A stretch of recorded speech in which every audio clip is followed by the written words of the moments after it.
Here's why the Jacob Blake shooting in Kenosha, Wisconsin was a good shoot. By the way, Jacob Blake is still alive and expected to fully recover. Anyways, this recording isn't to say it's good that Jacob Blake got shot, it's just to say the shooting in itself was justified, and I'm going to go over some reasons why. But first, we need to go over some of the recent and not so recent history. Then some things that happened right before bystanders started filming the incident, but I'll get to that last one a little later. First, let's set the stage.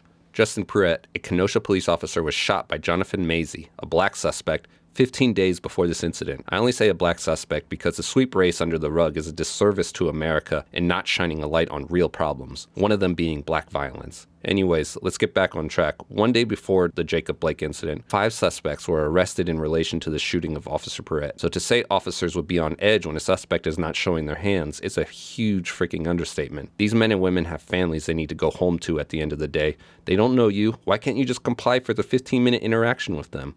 They work a really dangerous job, and it shows with Officer Pruitt just being shot 15 days before this incident. Alright, now we'll go a little further back in time so we can get an idea of who Jacob Blake is. He was a sex offender and domestic abuser. He was no saint, but on top of all that, he has been arrested before for pulling guns on other individuals. It's also important to note an arrest warrant was issued for Jacob Blake, so police know who he is and know he has a high threshold for violence. So to say being a violent felon who has a history of pulling a gun, who's been ordered by the police to stop multiple times at gunpoint, and then walking over to your car and bending down to reach in where guns are commonly stored under the driver's seat or side panel is stupid and will give police all the reason to fire upon you, rightfully so. Now this isn't to say he had a gun, we don't know that yet, but more importantly, the cops don't know that, and it's not their job to give him the benefit of doubt only to find out when it's too late for them. Too many officers have given suspects the benefit of the doubt and paid for it with their lives. Now one of the big questions on both sides of this argument is why didn't the police deploy a taser to stop him? Well, according to eyewitness accounts and the person filming the notorious footage,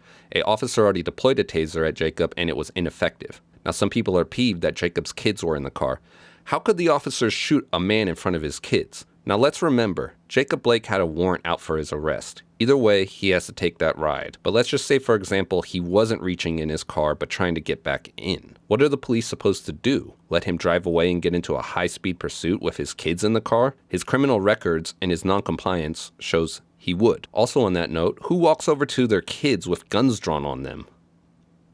A complete sleazebag. That's who. The worst part of this whole incident is not the press's response, which is just gearing up to hail this sex offender and domestic abuser as another saint like George Floyd, who, let me remind you, held a gun up to a pregnant woman's stomach while his friends robbed her, and actually died of a heart attack an hour later after the famous incident from fatal levels of fentanyl and meth. No, it's not the press, of course, it's the people. We have a governor calling this an incident of racism, which there is no evidence of that at all. And we have rioters who have so far bashed a cop's head in with a brick as bystanders cheered. Rioters have also set a whole car dealership on fire, and well, it seems the rioters are just gearing up as the National Guard is being deployed. This brings me to my closing point. The police need to release body cam footage and officers' accounts after incidents like this ASAP. They always say full transparency, and I'm glad they treat the release process with respect. But in today's social climate, we need full transparency. Not later, but right away. We need body cam footage and a written account of what happened released. 99.9% of the time when body cam and police accounts of the incident are released, it usually clears the officers of all wrongdoings.